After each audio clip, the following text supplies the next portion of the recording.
Bonjour à tous et bienvenue pour cette deuxième séquence de notre série web portant sur la fiche pédagogique de la Haute Autorité de Santé sur l'évaluation, la gestion du leadership, des équipes et de la qualité de vie au travail.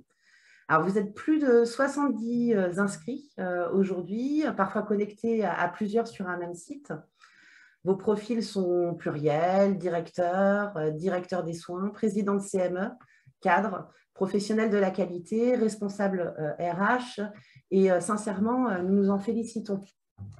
Alors, pour cette session de 45 minutes, nous serons trois à animer, moi-même, donc Noémie Terrien, coordonnateur responsable de Calirel Santé, et Lana B, qui est à mes côtés sur le même site. Bonjour. Et Jean Aligon, responsable médical, qui va se connecter incessamment sous peu à distance. Alors, nous sommes ensemble pour 45 minutes, hein, comme le cite le titre de notre rencontre webinaire. Donc, le principe des 45 minutes de décryptage, c'est assez simple. C'est un temps web que Calirel Santé vous propose, dont la finalité, c'est de vous permettre de disposer d'un décryptage, c'est-à-dire une lecture détaillée d'une fiche pédagogique de la Haute Autorité de Santé qui a été publiée notamment dans le cadre du nouveau référentiel de certification à la qualité des soins pour les établissements de santé. Donc, nous sommes à notre deuxième session. Il y aura de nombreux 45 minutes de décryptage, du moins autant qu'on peut en faire sur les fiches pédagogiques de la Haute Autorité de Santé. Donc, l'objectif, c'est vraiment de favoriser la compréhension des attendus en matière d'appropriation et d'amélioration des pratiques professionnelles en établissement de santé. Et chacun de nos 45 minutes de décryptage sont toujours organisés de la même façon. On va aborder la question des enjeux, des principales données, en quoi la certification, elle répond aux enjeux de la thématique abordée, les points clés qui nécessitent une attention particulière dans vos organisations, mais aussi observés par les experts visiteurs, par les modalités de visite de certification. Et puis, on finit sur des ressources qui sont à votre disposition en région Pays de la Loire et notamment par le biais de Calirel Santé.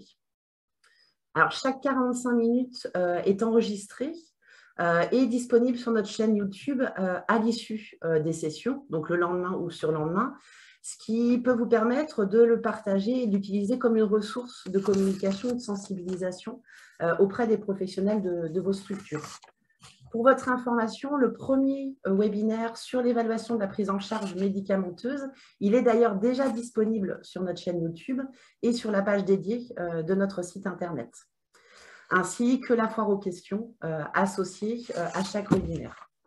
Alors, vous l'aurez remarqué, vos micros, ils sont coupés. Vous l'avez compris, vous êtes nombreux, donc les micros, ils sont vraiment coupés pour fluidifier la séquence. Mais on a un chat, donc n'hésitez pas à poser vos questions via le chat.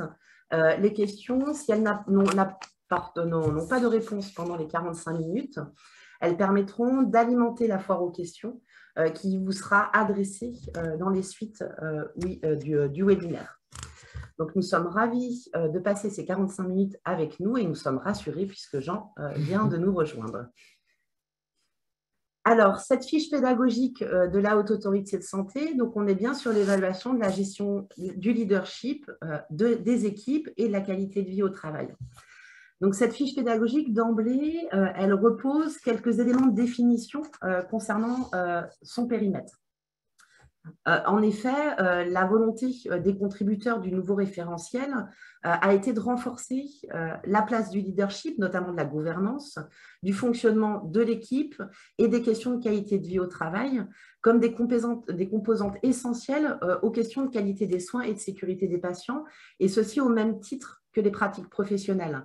Et on parle alors de la place des facteurs humains et organisationnels qui sont largement décrits comme fondamentaux dans la maturité des établissements, des équipes et des professionnels. Donc, quand on s'intéresse plus spécifiquement, ou du moins quand la fiche pédagogique décrit plus spécifiquement le terme leadership, elle le positionne bien comme cette capacité à influencer, à amener un groupe de personnes pour atteindre un objectif commun.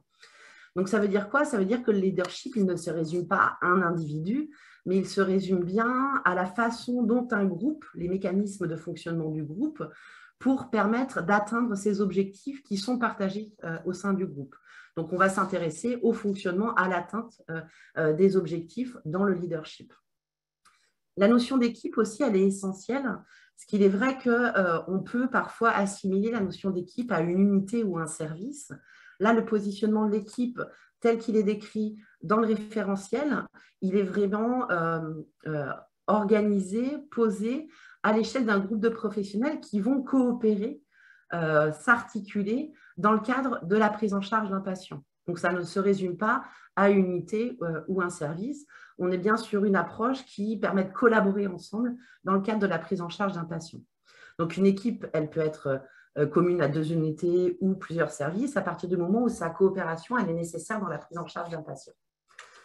Enfin, la notion de qualité de vie au travail, c'est là où les actions qui vont permettre d'améliorer les conditions d'exercice au travail, et ceci en lien avec la mise en œuvre de l'organisation du travail et ce qui va concourir à la performance globale et dans le secteur de la santé, dans nos hôpitaux, ce qui va concourir à la performance de la prise en charge du patient en intégrant les questions de qualité des soins, mais aussi de sécurité du patient.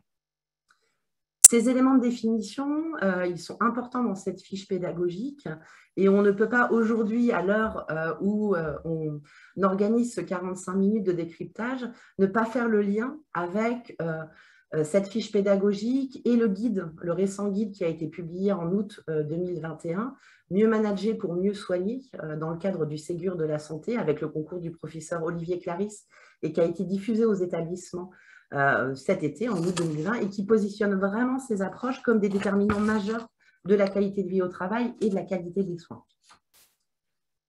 Donc, si on regarde globalement les composants de ces articulations de ces 3 sujets, ils composent l'ensemble des éléments qui sont attendus au sein de cette fiche pédagogique et qui sont attendus notamment dans le chapitre 3 du référentiel de certification des établissements de santé. Et je cite, « La gouvernance, elle impulse une dynamique forte d'amélioration de la qualité et de la sécurité des soins qui associe et soutient les équipes ainsi que les patients, représentants d'usagers et associations de malades. » Ce qui veut dire que cette fiche pédagogique et les critères associés qu'on verra juste après, en lien avec le chapitre 3, ils sont en correspondance avec des critères attendus, notamment dans le chapitre 2, à l'échelle des équipes, quand on parle d'analyse des pratiques attendues au sein des équipes. Et bien entendu, ces analyses de pratiques, elles font le lien avec le soutien que l'établissement permet d'apporter à la dynamique d'amélioration continue de la qualité des soins. D'autre part, l'enjeu du travail en équipe, on y retrouve aussi des éléments au sein du chapitre 2, ce qui correspond aux exigences pour l'établissement de favoriser le travail en équipe et le développement des compétences avec la communication, la mobilisation des expertises professionnelles, le socle des décisions partagées et ces principes de solidarité et de formation individuelle et collective qu'on verra sur ce temps de 45 minutes de décryptage. Enfin, on a toutes les dimensions en lien avec les éléments de qualité de vie au travail qui vont accompagner le leadership, les équipes dans le cadre des conditions de travail pour les professionnels de santé.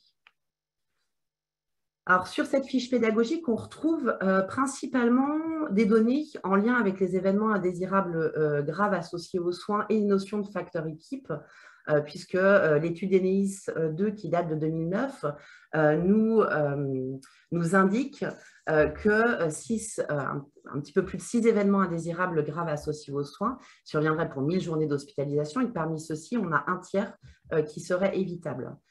Et le rapport d'activité de la Haute Autorité de Santé démontre que parmi les événements indésirables associés aux soins qui sont remontés, les facteurs liés à l'équipe sont retrouvés dans 47% des cas. Et parmi les événements indésirables associés aux soins qui sont imputables à l'équipe, on a 66% qui relèvent d'un défaut de communication. Et par ailleurs, on a d'autres études et expérimentations qui ont montré le lien entre la mobilisation des managers et la sécurité des soins, Et on reparlera tout à l'heure, notamment dans les ressources, les rencontres sécurité. On a des études qui ont montré l'impact des rencontres sécurité sur la culture sécurité, ou encore la satisfaction des professionnels au travail et la qualité et la sécurité des soins, et notamment une enquête source qui est citée dans la fiche pédagogique de la Haute Autorité de Santé, l'enquête FORAP menée en 2015 sur le sujet. Alors, avant de rentrer dans le vif du sujet, un petit zoom sur les critères qui sont associés à cette fiche pédagogique. Donc, je vous ai dit que les critères relevaient du chapitre 3 du référentiel, même si on va y retrouver, et vous le comprendrez tout au long de ce 45 minutes, des liens étroits au chapitre équipe et à la mobilisation, l'analyse des pratiques en équipe. Pour rappeler que lors de la visite de certification, l'ensemble des éléments qui sont abordés aujourd'hui, ils vont être appréciés selon plusieurs méthodes de traceurs. La gouvernance sera rencontrée, mais surtout, il y aura des observations et des rencontres des équipes au travers des patients traceurs, des parcours traceurs et des observations globales à l'échelle des équipes. Et ces différents critères qui sont issus du référentiel, on les distingue en 3 parties: des critères en lien avec le pilotage, des critères en lien avec les actions, ce qui est mis en œuvre, et des critères en lien avec les moyens d'évaluation de ces critères. On a parmi l'ensemble de ces critères, l'ensemble de ces 14 critères, on a 13 critères qui sont dits standards et un critère qui est dit avancé, le critère sur la mise en œuvre de démarches spécifiques d'amélioration du travail en équipe. Alors, ces notions de critères standards et avancés, ça veut dire qu'il s'agit d'une thématique d'impulsion. Pour reprendre les termes qui ont été utilisés dans les précédentes itérations de certification des établissements de santé, il s'agit d'exigences qui sont souhaitées, mais qui ne sont pas exigées, c'est-à-dire qu'elles ont un potentiel attendu pour demain. Pour rappel, les 2 autres niveaux, on a les critères impératifs qu'on a pu retrouver, notamment quand on a abordé la fiche pédagogique sur l'évaluation de la prise en charge médicamenteuse, des critères dits impératifs, ce que la HAS considère plus acceptable de voir au sein d'un établissement de santé. Et ces critères-là peuvent entraîner une décision majeure. Et puis, on a un ensemble de critères, la majorité des critères du référentiel qui sont dits standards, donc c'est les attendus de la certification. Donc ici, le périmètre présenté, il est composé de 13 critères dits standards et un critère dit avancé autour de la mise en œuvre des démarches spécifiques d'amélioration du travail en équipe. Alors, sans plus attendre, on va de suite débuter sur les points clés en lien avec la dimension autour du leadership. Et je laisse tout de suite la parole à Jean, qui est à distance. Jean, c'est à toi. Suite à un petit point d'histoire, puisqu'en fait, au moment de la conception du référentiel par la certification, il y a un consensus qui a émergé, à la fois au sein de la commission de certification de la Haute Autorité et des groupes de travail qui ont construit le référentiel. Je vous rappelle qu'il y avait 300 personnes entre des gestionnaires, des médecins, des soignants et des usagers. Donc, il y a eu un consensus pour que les pratiques de la gouvernance des établissements soient évaluées au même titre que les pratiques des professionnels de terrain. On évalue les professionnels de soins, on doit évaluer les professionnels de la gouvernance, au moins leurs pratiques. La conviction, elle reposait sur le fait que c'est une impulsion institutionnelle soutenue qui est indispensable pour obtenir puis maintenir la qualité des soins et la sécurité des patients. On voit bien assez souvent la bonne volonté des équipes de terrain et de l'encadrement, ça ne peut pas suffire et elle s'épuise si elle n'est pas appuyée, cette bonne volonté. Donc, au-delà de ce que vous voyez dans le cadre rouge à droite, là, au-delà de la gestion quotidienne de l'établissement, il est attendu de la direction au sens très large, et on y reviendra, qu'elle donne un signal fort et efficace pour la qualité et la sécurité des soins et qu'elle fasse donc preuve de leadership, c'est-à-dire fixer un cap avec une définition explicite de la politique qualité et sécurité des soins, des objectifs clairs, précis, atteignables et partagés, ce qui est très important, que cette gouvernance s'implique dans des actions concrètes sur le terrain, par exemple des visites de sécurité, ce les anglo-saxons appellent les safety walks, les Québécois les balades de sécurité. Et puis, dernier point pour ce leadership qui va être exploré, c'est la préoccupation de l'implantation de la culture de sécurité, l'implantation, puis son suivi, son évaluation, sa mesure. Alors, en fait, pour évaluer tout ça, eh bien, l'encadrement et les équipes doivent ressentir cet appui, cette impulsion en faveur de l'entretien d'une culture de sécurité des soins au sens large. Et donc, elles doivent pouvoir en témoigner lors de l'exploration et affirmer qu'effectivement, la gouvernance recherche bien l'adéquation des ressources avec les objectifs de qualité et de sécurité des soins. Et puisque tous les niveaux de l'organisation sont concernés par cette nécessité du leadership, ça peut passer par des formations en management, par exemple pour les responsables d'équipe. Le travail d'équipe, en équipe, on va y revenir, c'est un facteur clé pour la qualité et la sécurité des soins. Et la conviction, encore une fois, c'est que ce travail en équipe ne peut fonctionner durablement qu'avec un soutien fort de la direction. Slide suivante, s'il vous plaît. Ouais. Alors, comme on l'évoquait tout à l'heure, la gouvernance, ça s'entend au sens large. Hein, c'est la direction générale, c'est le sens de l'encadré vert à gauche. Hein, la direction générale, les directions thématiques selon les organisations. Hein, il peut y avoir de multiples directions ou quelquefois ça peut être beaucoup plus simple, mais toutes seront explorées. La commission, la CME, c'est-à-dire la commission ou la conférence médicale d'établissement, suivant qu'on est dans les établissements publics ou privés. La commission des soins infirmiers, de rééducation et de médico-technique, hein, la fameuse CSI-RMT. La direction, voire la commission qualité. C'est tout ça qui fait la gouvernance et qui va être évalué dans l'impulsion qu'elle va donner. En pratique, les experts visiteurs iront voir comment sont déterminés et avec les professionnels les objectifs d'amélioration de la qualité et de la sécurité des soins. Comment ils sont partagés avec eux. D'abord, sur quelles données ces objectifs sont construits, le recueil de la satisfaction et de l'expérience du patient, hein, vous voyez ça sur la slide, le résultat des indicateurs, l'analyse des événements indésirables, des revues de pertinence et diverses évaluations des pratiques professionnelles. Ensuite, comment ça se décline dans la vraie vie de l'établissement? Qu'est-ce que les professionnels en connaissent? Comment ils y sont impliqués, encore une fois, avec la gouvernance? Y a-t-il une évaluation de la culture sécurité et des soins? Si oui, est-elle connue? Concerne-t-elle toutes les dimensions de la culture sécurité des soins? Comment est appréciée l'adaptation des compétences et des temps de présence aux besoins et aux exigences en termes de sécurité et de qualité des soins? Ça, c'était un point qui avait été expressément demandé par l'encadrement et les professionnels de terrain. Il faut qu'on évalue les moyens qu'on nous donne. Et puis, on évaluera également les formations et l'accompagnement qui sont proposés et réellement mis en œuvre en termes de management. Alors, un petit zoom sur le pilotage des ressources humaines, ça revient un petit peu à ce qu'on disait à l'instant. Dans un contexte qui est bien connu de tensions sur les personnels hospitaliers, même en dehors de la crise sanitaire actuelle, hein, on observe un turnover assez important. Et donc, un focus sera fait sur l'équilibre entre les personnels permanents et les remplaçants qui découvrent l'établissement.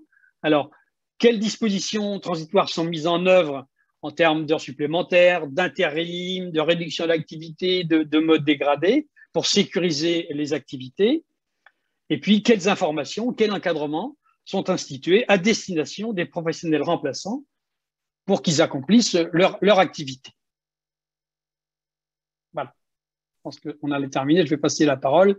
Je crois que c'est Hélène qui me suit. Merci Jean. Effectivement, on a abordé les attendus de cette fiche pédagogique ou les éléments de contenu de cette fiche pédagogique sur la notion de leadership et qui est étroitement liée aux attendus en termes de gestion des équipes. Et Hélène, c'est à toi la parole. Merci.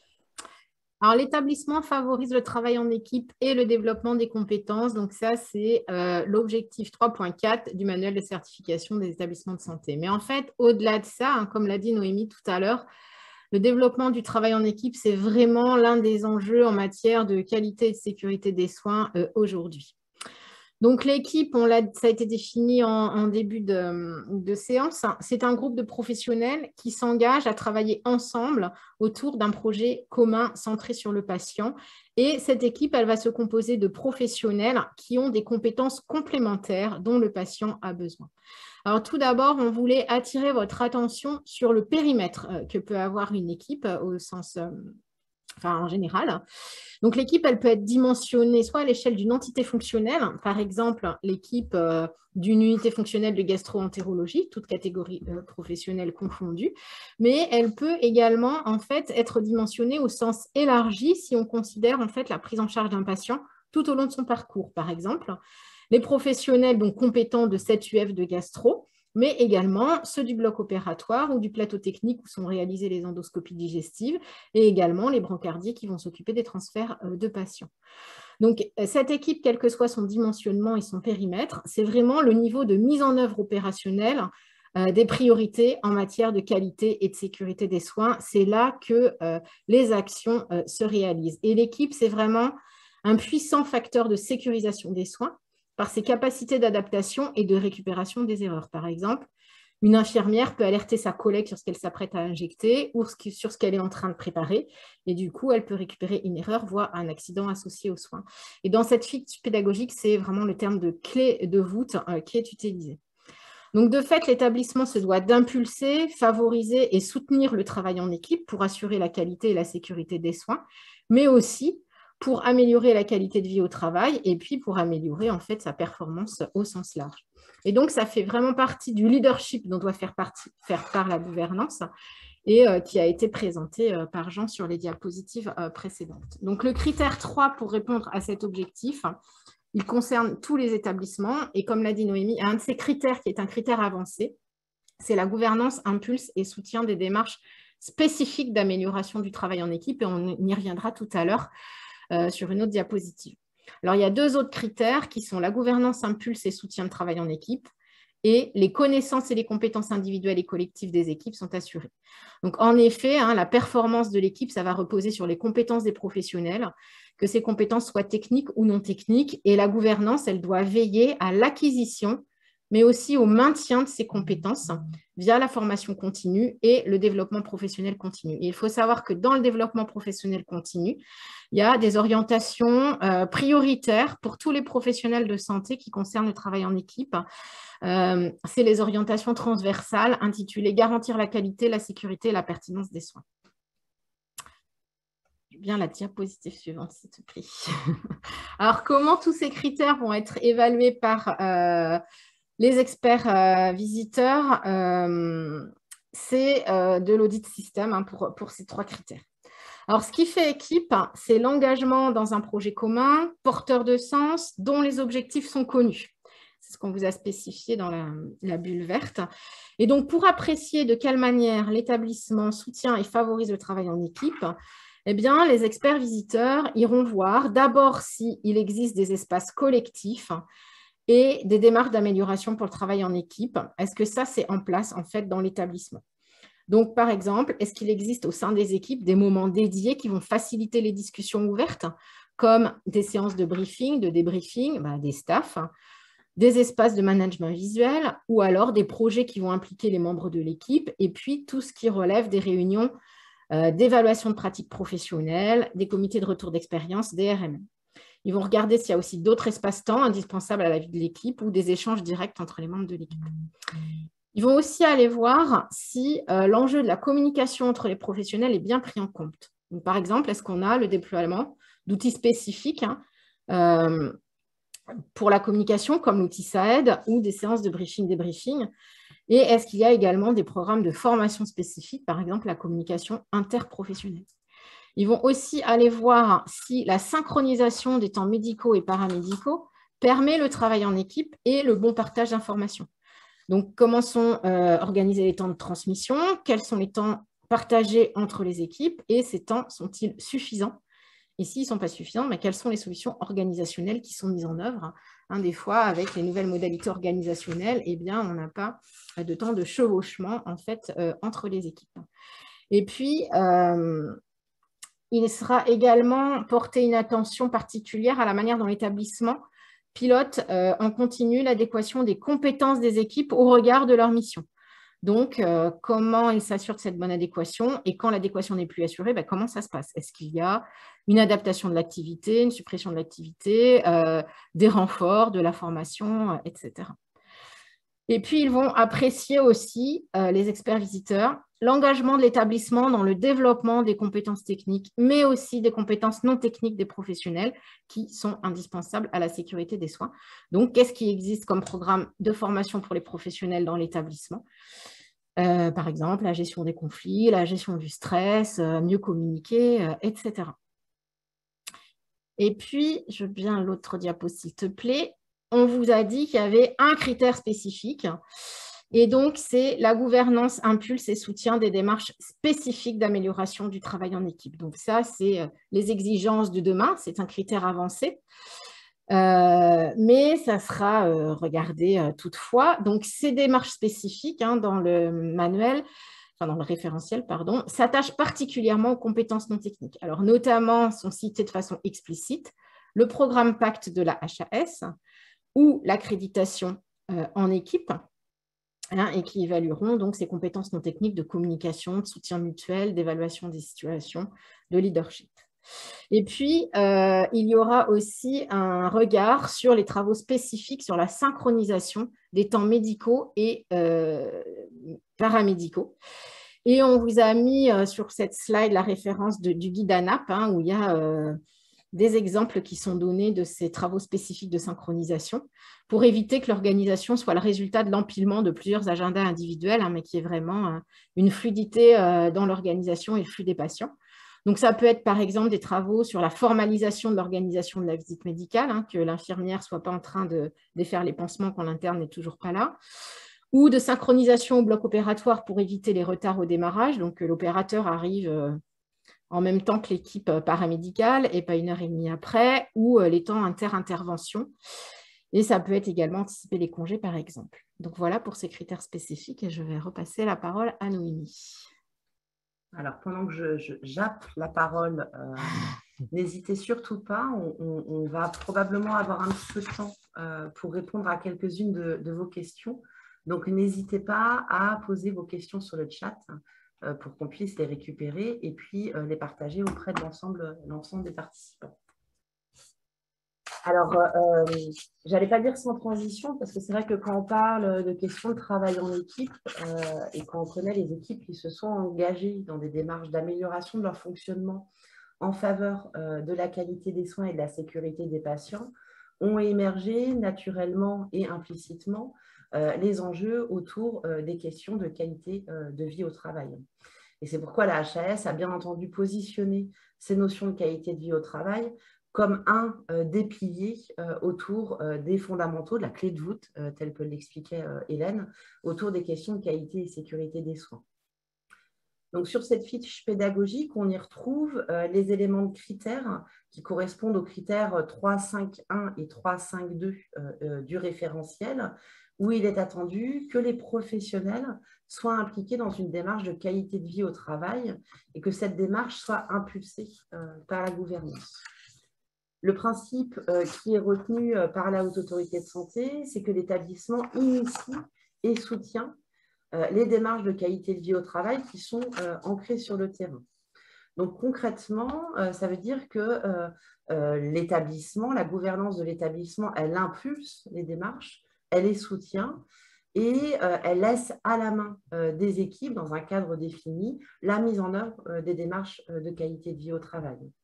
Donc, ce qui implique qu'il y a une politique, une démarche institutionnelle qui existe et qui est formalisée, et que cette démarche, elle est fondée sur des diagnostics et des évaluations partagées entre les différents acteurs au sein des équipes et avec la gouvernance.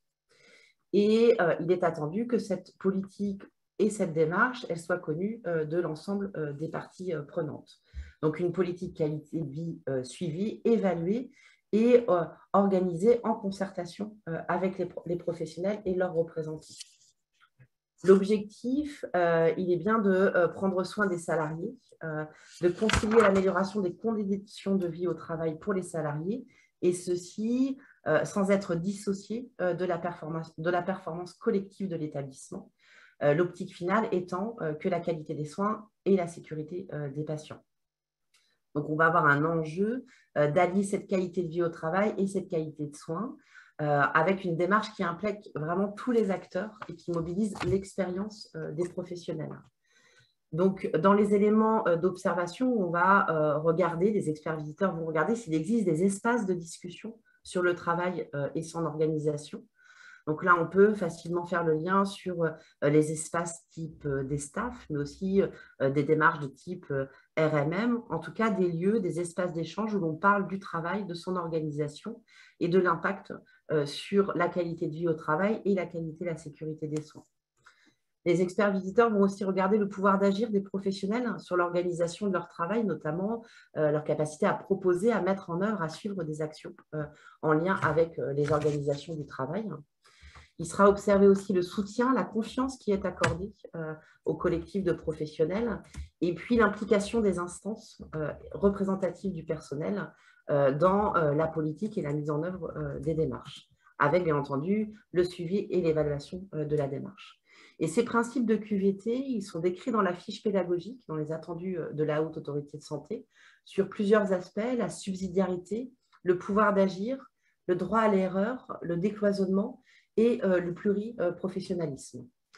Donc, quand on regarde plus précisément les éléments attendus et qui seront observés par les experts visiteurs, on retrouve dans ce principe de subsidiarité le pouvoir de décision qui est à la fois incombe au niveau hiérarchique compétent le plus proche du terrain, le plus proche des équipes, avec une responsabilité partagée et une confiance, avec un objectif de réduire les circuits de décision et de validation et de rendre plus réactives les organisations quant à la réponse apportée aux organisations du travail.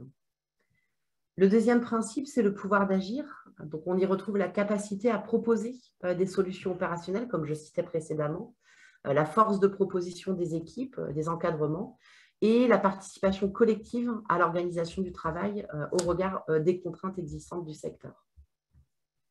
Le troisième principe, c'est le principe du droit à l'erreur. Le droit à l'erreur qui se positionne dans un cadre qui est défini par l'institution, mais ce cadre qui autorise la prise d'initiative, l'autonomie et l'expérimentation. L'idée étant que ce soit une des dimensions centrales des modalités opératoires de la qualité de vie au travail. Le quatrième principe, c'est le décloisonnement des acteurs qui est installé, qui est positionné comme une brique d'installation des conditions pour permettre de prendre des décisions qui respectent le travail de chacun. Donc, on retrouve des fondamentaux qu'on peut évoquer dans le travail en équipe sur la répartition des rôles et des tâches et qui rend compatibles les différentes activités et les différentes activités en faveur de la qualité des soins et la sécurité du patient. Et ce qui est important dans cette fiche pédagogique, c'est la notion de pluriprofessionnalité. Ce qui sera observé, c'est la mobilisation des ressources qui viennent des différents corps de métier, médico-soignants, administratifs, médico-techniques, et qui œuvrent pour la qualité de vie au travail, en posant le principe que ce n'est pas le domaine réservé d'une catégorie professionnelle, ni celui d'une direction, mais qu'elle doit emmener l'ensemble des professionnels. Et c'est vrai que tout à l'heure, quand on parlait d'équipe, bien entendu, on parle d'équipe au plus proche, on parle de travail en équipe, c'est l'équipe au plus proche des patients, mais c'est bien entendu cette équipe, elle n'est pas composée que de soignants, elle peut être aussi composée d'administratifs, de professions support qui vont interagir et qui vont coopérer pour favoriser la qualité des soins et la sécurité du patient. Donc, les professionnels qui vont être impliqués dans cette démarche impulsée par la gouvernance, ça veut dire que cette démarche de qualité de vie au travail, elle est nichée et structurée. Et il sera attendu qu'il y ait un diagnostic qui émane du terrain et qui permet d'identifier les problématiques en lien avec la qualité de vie au travail. Alors, ce diagnostic, il est de plusieurs ordres. Il n'y a pas de formalisme spécifique attendu. Ça peut être un baromètre social qui a été initié, des questionnaires de satisfaction, des démarches d'évaluation ou d'enquête ciblées, ou encore l'analyse des événements indésirables, le suivi d'indicateurs autour des taux d'absentéisme, de turnover, ou encore les mesures d'expérience patient qui abordent la question de la qualité de vie au travail des professionnels. Il sera regardé aussi la collectivité des démarches qui implique les représentants du personnel.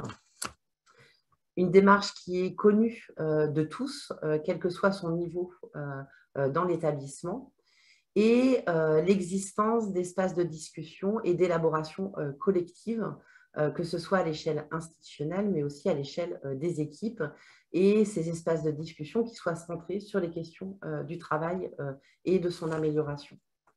Donc, on voit là bien les démarches de qualité de vie au travail qui viennent en support ou qui viennent en complément des démarches d'amélioration du travail en équipe où on va se questionner sur son fonctionnement pour la sécurité des soins et la sécurité du patient, et les démarches de qualité de vie au travail qui vont servir globalement les conditions du travail des équipes en établissement de santé. Alors, on a zoomé sur les 3 dimensions de cette fiche pédagogique qui s'appuie sur un certain nombre de sources, à la fois des ressources documentaires de la Haute Autorité de Santé et des références légales et réglementaires, telles que les articles de loi, ou encore des campagnes qui ont pu être menées, telles que des campagnes d'évaluation ou des guides qui vous permettent de vous questionner à la fois sur les enjeux de culture sécurité ou de mise en œuvre de démarches telles que les rencontres sécurité. Ce qui nous a semblé important aussi de rajouter dans la bibliographie d'une fiche pédagogique qui est sortie fin 2020, de pouvoir vous permettre de zoomer sur le guide Mieux manager pour mieux soigner, qui est sorti en août 2021 et publié dans le cadre du Ségur de la santé, dans le cadre du rapport du professeur Olivier Clarisse. C'est un guide qui est à destination de l'ensemble des managers de l'hôpital, directeurs des soins, président de CME, chef de pôle, de service, cadre de santé et cadre administratif, et qui apporte des clés non normatives pour permettre une singularité de mise en œuvre au sein des établissements avec des repères, des bonnes pratiques et des attendus, où l'on retrouvera par exemple la place de la gouvernance dans la politique qualité et sécurité des soins, les questions de projet médical, du projet de soins, l'échelle service avec l'appui aux équipes et la place dans la qualité et la sécurité des soins et la qualité de vie au travail, avec cette mise en place des espaces d'échange et de co-construction à l'échelle des équipes, où sont cités par ailleurs le programme Pacte de la Haute Autorité de Santé, où il est incité que l'ensemble des managers et les équipes puissent se former, s'intéresser à ces programmes d'amélioration continue du travail en équipe. Et est abordé aussi en outre la place du management dans la qualité de vie au travail et la qualité des soins. Il nous semblait important de pouvoir vous refaire le lien avec ce guide qui est sorti en août 2021. Et enfin, je vais redonner la parole à Jean pour lui permettre de faire le lien entre les dimensions du leadership et les ressources qu'on propose à Calirel Santé. Je pense que mon micro est bien réactivé, oui, ça a l'air d'aller. Donc, il y a une communauté de pratique sur le management de la gestion des risques associés aux soins. Vous avez l'enquête qui a été réalisée sur l'implication du management et le questionnaire qui est associé. Vous avez les images qui sont en haut sur les pratiques de management pour la sécurité des soins en établissement de santé. Il y a une rencontre de sécurité des soins et le témoignage de l'établissement de la Chimotelle à l'établissement de la MJEN. L'expérience, le séminaire Partageons nos expériences pour la sécurité des soins, et puis l'enquête culture de sécurité à laquelle on faisait allusion là, avec la nécessité de la mesurer, de l'évaluer et de la suivre, à la fois pour les établissements de santé et pour les EHPAD. Tous ces éléments sont à retrouver sur le site. Voilà. Et pour poursuivre, il y a également des ressources sur le travail en équipe. Donc, à Calirel Santé, on anime une communauté de pratique sur le travail en équipe à laquelle vous pouvez participer si vous travaillez sur l'implémentation d'outils pour la sécurisation des soins On organise 2 fois par an un atelier sur les outils et ressources pour favoriser le travail en équipe, où on présente les différentes ressources disponibles et les façons de les implémenter. On a élaboré un kit sur le travail en équipe et vous en êtes où, qui vous permet en fait de réaliser un état des lieux et déjà de sensibiliser les équipes à ce qu'on appelle vraiment le travail en équipe. Et puis, on essaye au travers de tout ça de réaliser des retours d'expérience des équipes qui ont réussi à implémenter un des outils ou qui ont abouti avec un projet sur l'amélioration du travail en équipe. Vous avez également l'espace ressources simulation en santé, où il y a la simulation, ça fait vraiment partie des éléments qu'on peut mobiliser pour améliorer la qualité du travail en équipe. Et puis, vous avez bien sûr les BD Histoire de patients, dont une en particulier traite de ce sujet. Et puis, si cela vous intéresse, donc il y a le 14 octobre, le webinaire de la COP Travail en équipe. Donc, vous pouvez réserver la date. Et puis, on a une mission EIGS à Calirel Santé et sur le site internet, on publie également des fiches de retour d'expérience d'événements indésirables. Et comme l'a dit Noémie, en fait, en début de séance, il y a beaucoup d'événements indésirables qui aboutissent parce qu'il y a des dysfonctionnements dans le travail en équipe.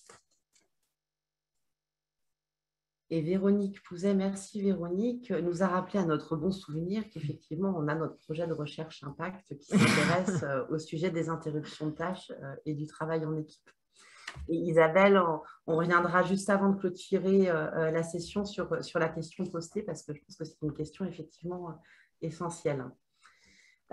Pour finir sur les notions de qualité de vie au travail, donc, vous pouvez retrouver aussi dans les ressources proposées par Calirel des outils qui vous permettent de mesurer.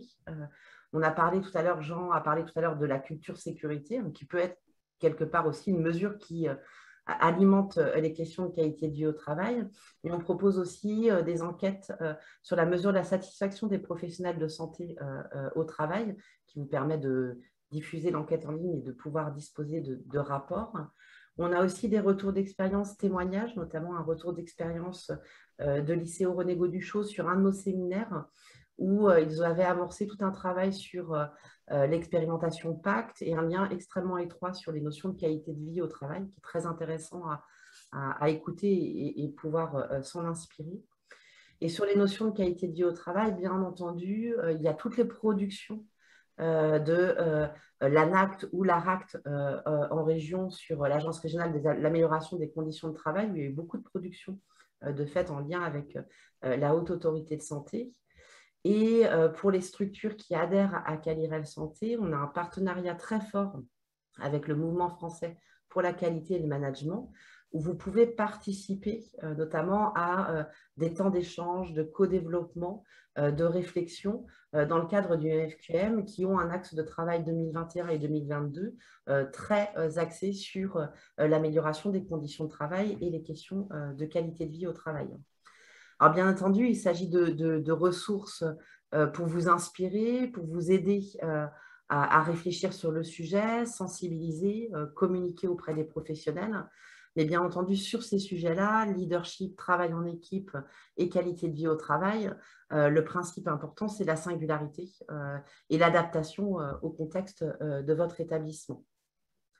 Et puisqu'il nous reste 1 minute, ça permet de rebondir sur la question posée par Isabelle Maé-Galisson sur la façon dont les experts visiteurs vont pouvoir évaluer au travers des méthodes d'évaluation.